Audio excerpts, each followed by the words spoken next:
السلام علیکم students, life and living one کا آج ہمارا 21واں لیکچر ہے۔ اور پچھلے لیکچر کے اندر ہم نے جو اخلاق حسنہ تھے ان کو ہم نے ڈسکس کیا تھا، جن میں اخوت تھا، تقویٰ تھا، مساوات تھی، احسان تھا، اخوت درگزر وغیرہ، امانت۔ تو ان چیزوں کو ہم نے جو پچھلے لیکچر کے اندر ڈسکس کیا تھا۔ آج ہم اخلاق رذیلہ کو ڈسکس کرنے جا رہے ہیں۔ چوتھا چیپٹر ہے اسلام کا معاشرتی نظام، اور اس کا ٹاپک ہے آج کا ہمارا اخلاق رذیلہ۔ اخلاق رذیلہ کو صفات مذمومہ بھی کہا جاتا ہے، یا ناپسندیدہ صفات کہہ لیں آپ آسان لفظوں میں۔ تو اس کے اندر کون کون سی جو وہ اخلاق ایسے ہیں جنہیں اخلاق رذیلہ کہا جاتا ہے،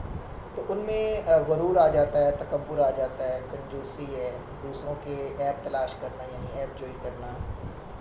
چغل خوری کرنا، خیانت ہے، جھوٹ ہے، دروغ گوئی بھی اس کو کہتے ہیں، جھوٹ کو، فوش کلامی ہے، خود پسندی ہے، شہرت طلبی ہے، تنگ نظری ہے، تنگ ظرفی ہے، لالچ ہے، بناوٹ ہے، نکالی ہے، بیجا خرچ کرنا یعنی فضول خرچی ہے، مایوسی ہے، پست ہمتی اور غیبت ہے، نفرت ہے، دشمنی ہے، حسد ہے، اور وعدہ خلافی ہے، رشوت لینا اس کے اندر آ جاتا ہے، فساد ہے، اور منافقت آ جاتی ہے، ذخیرہ اندوزی آ جاتی ہے، ہیلہ سازی آ جاتی ہے، دھوکہ دہی آ جاتی ہے، اور اپنے گروہ یا قبیلے کی بیجا حمایت وہ بھی اس کے اندر آ جاتا ہے، احسان فراموشی ہے، دوسروں کا حق غصب کر لینا، دوسروں کا حق مار لینا، یہ ساری چیزیں اس کے اندر جو وہ شامل ہیں۔ یہ ساری صفات مذمومہ ہیں، یہ سارے اخلاق رذیلہ ہیں۔ یہ وہ صفات ہیں جنہیں جو ہے وہ کوئی بھی دوسرا شخص جو ہے وہ پسند نہیں کرتا۔ تو سب سے پہلے ہم ڈسکس کریں گے اس کے اندر حرص کو، صفات مذمومہ میں سے حرص کو ہم ڈسکس کریں گے، اور آؤٹ لائن آپ کے سامنے ہے۔ حرص کی 3 قسمیں ہیں، ایم سی کیوز بھی آپ کا نوٹ کیجیے گا۔ پہلی دولت کی حرص، دوسری عہدے کی حرص، اور تیسری جو ہے وہ شہرت کی حرص، شارٹ بھی آپ کا۔ ان سب میں دولت کا لالچ یہ ایک حیرت انگیز بیماری ہے جو نفس انسانی کو ہر آرام اور راحت سے معروم کر دیتی ہے، اعصاب اور جسم، اور یہاں تک کہ انسان کی روح تک تھک جاتی ہے، لیکن دولت کا حرص جو ہے وہ انسان کا ختم نہیں ہوتا، اور مال اور دولت کا سلسلہ اس وقت تک جاری رہتا ہے جب تک انسان اور اس کی خواہشوں کے درمیان جو ہے وہ قبر کی مٹی نہیں آ جاتی، یعنی زمین سے نیچے اترنے سے پہلے تک انسان کی یہ حوث جو ہے وہ ختم نہیں ہوتی، اور یہ حرص آنے والی نسلوں پر بھی اثر انداز ہوتی ہے۔ پھر اس کے ساتھ ساتھ حکومت اور ریاست کی حرص، جس کے لیے بہت بڑے بڑے جو وہ قتل بھی ہو جاتے ہیں، ٹھیک ہے جی، بڑے لوگوں کی عزتیں وہ بھی رون دی جاتی ہیں، بہت ساری آبادیاں ویران ہو جاتی ہیں، شہر اجڑ جاتے ہیں، اور انسانی زندگی کی ابتدا سے آج تک زیادہ تر بڑی جنگیں حکومت اور ریاست کے حصول کے لیے لڑی گئی ہیں، اور اس حرص کی کوئی حد اور انتہا نہیں ہے۔ انسان جو کچھ بھی حاصل کر لیتا ہے، ہر بار اس سے بھی زیادہ بلند تر منصب یا ریاست یا عہدے کی کے حصول کے لیے جائز اور ناجائز کے فرق کو بھلا کر جو ہے وہ ہر کام کرنے کے لیے جو ہے وہ کوشش کرتا ہے، اور پھر اس کے راستے کے اندر ہر قسم کے ظلم، خون ریزی، تکبر اور ایسے ہی دوسرے عمل جو دین اور دیانت کے خلاف ہے، حکومت کی لالچ سے انسان کے اندر پیدا ہو جاتی ہیں، اور یہ زمین پر فساد اور بگاڑ کا پیدا کرنے کا باعث بنتے ہیں، اور فساد کرنے والے کو اللہ پسند نہیں کرتا۔ بلکہ سورہ قصص کے اندر اللہ فرماتے ہیں تلک الدار الآخرۃ تجعلها للذین لا یریدون علوا فی الارض ولا فسادا، کہ وہ آخرت کا گھر تو ہم ان لوگوں کے لیے مخصوص کر دیں گے جو زمین میں اپنی بڑائی نہیں چاہتی اور فساد کرنا نہیں چاہتے۔ دوسری چیز آ جاتی ہے ظلم۔ ظلم بھی ایک قابل نفرت فعل ہے، اس کی بنیاد انسانوں کو تکلیف دینے کا گھٹیا جذبہ ہے، دوسروں کو کسی شرعی سبب یعنی ایسا سبب جس میں سزا دینا خود شریعت کا حکم ہو، مثلا قصاص ہے، حد تعزیر وغیرہ کے بغیر کسی کو قتل کر دینا، مار دینا، قید کرنا، یہ ظلم نہیں ہے، بلکہ ہر وہ فعل جس سے دوسروں کے حقوق پامال ہوتے ہوں اور بغیر کسی وجہ کے ان کو صدمہ یا تکلیف پہنچے، یہ ظلم کے زمرے میں آتے ہیں۔ اس سے بھی بہت سارے گھر ویران ہو جاتے ہیں، خاندان اجڑ جاتے ہیں، اور بڑے بڑے مشہور لوگوں کو صفحہ ہستی سے مٹا دیا جاتا ہے۔ اور اللہ تعالیٰ مکمل عدل کرنے والا ہے، اور انصاف کا تقاضا صرف یہی نہیں ہے کہ وہ خود ظلم نہ کرے، بلکہ اس انصاف کا ایک پہلو یہ بھی ہے کہ وہ ہر ظالم کو اپنے قانون مکافات عمل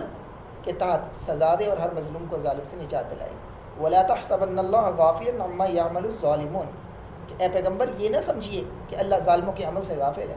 ان کو ان کے کیے کی سزا ضرور ملے گی۔ تیسری چیز آ جاتی ہے دروغ گوئی، جس کو جھوٹ بولنا بھی کہتے ہیں۔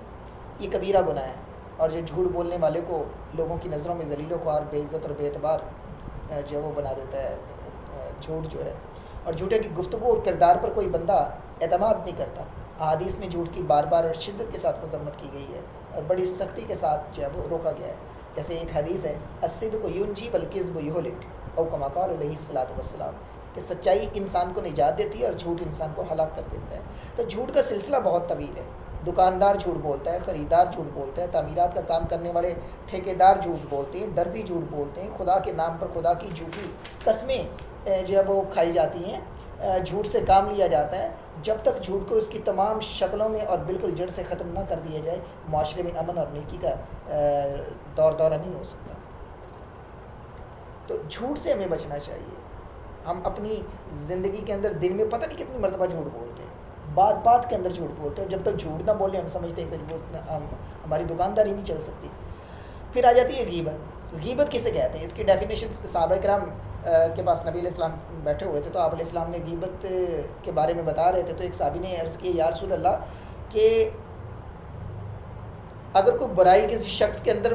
پائی جاتی ہو تو کیا یہ بھی غیبت ہے؟ آپ علیہ السلام نے فرمایا یہی تو غیبت ہے، کہ کسی کی پیٹھ پیچھے کو برائی کی جائے اور وہ برائی اس میں موجود بھی ہو تو غیبت ہے، اگر وہ برائی اس میں موجود نہیں ہوگی تو پھر وہ غیبت نہیں، وہ تو بہتان ہو جائے گا،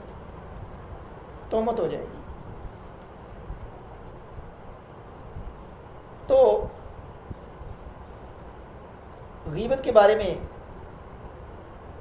بڑی جو وعیدیں آئی ہیں، جیسے قرآن پاک میں بھی ہے، وَيْلٌ لِكُلِّ ہُمَزَةٍ لُمَزَةٍ، ہر ایسے شخص کے لیے بڑی خرابی ہے جو عیب نکالنے والا ہو اور تانا دینے والا ہو۔ اسی طرح دوسرے مقام پر اللہ تعالیٰ فرماتے ہیں حمازی مشاء بنمیم، جو تانے دیتا ہے، چوریاں کھاتا پھرتا ہے۔ ان الذين يحبون ان تشيع الفاحشة في الذين آمنوا لهم عذاب أليم في الدنيا والآخرة والله يعلم ما انتم لا تعلمون، کہ جو لوگ اس بات کو پسند کرتے ہیں کہ ایمان لانے والوں میں بے حیائی پھیلے، ان کو دنیا اور آخرت میں دکھ دینے والا عذاب ہوگا، اور خدا جانتا ہے اور تم نہیں جانتے۔ تو ایک اور جب وہ حدیث کے اندر ہے الغیبۃ اشد من الزنا، نبی علیہ السلام نے فرمایا کہ غیبت جو ہے وہ زنا سے بھی زیادہ سخت ہے۔ تو یہ چند اخلاق رذیلہ تھے جو میں نے آپ کے سامنے رکھے۔ اس کے اندر جب اچھا پھر حقوق و فرائض بھی آ جاتے ہیں۔ ہمسائے کے حقوق ہیں، نبی علیہ السلام نے بڑی تاکید کی ہمسائے کے ساتھ جو اچھا سلوک کرنے کی۔ صحابہ فرماتے ہیں ہمیں اس حد تک تاکید کی گئی، ہمیں ڈر لگنے لگا کہیں وراثت کے اندر اس کو ہمسائے کو حصے دار نہ بنا دیا جائے۔ تو پھر اس کے بعد اولاد کے حقوق آ جاتے ہیں، ٹھیک ہے جی، جیسے تربیت کے مطابق جب وہ بچہ 7 سال کی عمر سے انہیں نماز کی طرف متوجہ کیا جائے، اور 10 سال کا ہو جائے تو اسے مارا جائے۔ تو مختصر لفظوں کے اندر اگر بتایا جائے تو اس کا مطلب یہ ہے کہ یہ بچوں کی اولاد کے حقوق میں شامل ہے کہ والدین جو ہیں بچوں کو جھوٹ، چوری، گالی، بدزبانی، برے طریقوں سے جو ہے وہ ان کو روکنے کی کوشش کریں، اور ایسے اسکولوں میں داخل کرائیں جہاں اسلامی روح اور فضا موجود ہو، اور ایسے اسکولوں میں ہرگز نہ بھیجیں جہاں اسلام کے خلاف عمل ہوتا ہو۔ بچپن اور لڑکپن کے نقوش جو ہے وہ ان کچے ذہنوں کے اندر جو ہے وہ سرایت کر جاتی ہیں، اور وہ بچوں کا ذہن کوڑا کاغذ ہوتا ہے جس کے اوپر وہ چیزیں جو وہ نقش ہو جاتی ہیں، اور پھر بچہ جو ہے وہ جو سیکھتا ہے وہ ساری زندگی اس کے ساتھ جو وہ چلتا ہے۔ اور یہی وہ تربیت ہے جس کی طرف جو ہے وہ اسلام بھی نشاندہی کرتا ہے، کہ یوں کہہ لیجیے کہ جیسے ایک ماں کی تربیت جو ہوتی ہے وہ ایک ماں کی تربیت نہیں بلکہ پورے کنبے کی جو وہ تربیت ہوتی ہے۔ اگر ایک ماں کے اندر جو وہ اسلامی صفات ہوگی، اسلامی صفات کی وہ پابند ہوگی، نماز روزے کی پابند ہوگی، تو آنے والی نسلیں بھی نماز روزے کی پابند ہو جائے گی۔ بس سلام۔